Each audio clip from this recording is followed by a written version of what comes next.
Ngayon po ay nasaksihan natin ang isang matagumpay at mapayapang barangay election at sangguniang kabataang election.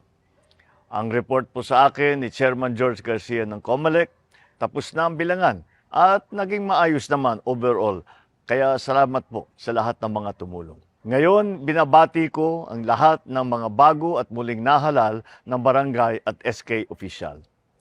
Napakahalaga po ng inyong papel sa ating lipunan. Isang panibagong pagkakataon na naman po ito upang makapagserbisyo sa mga Pilipino at sa ating bayan ng buong puso at higit pa sa abot ng ating makakaya.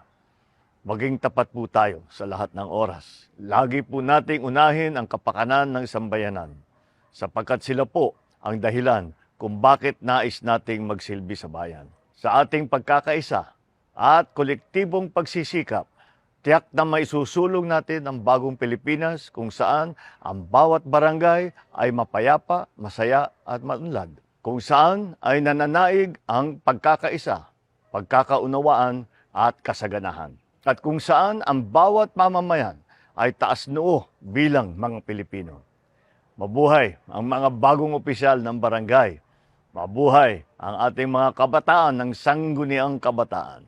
Mabuhay ang bagong Pilipinas.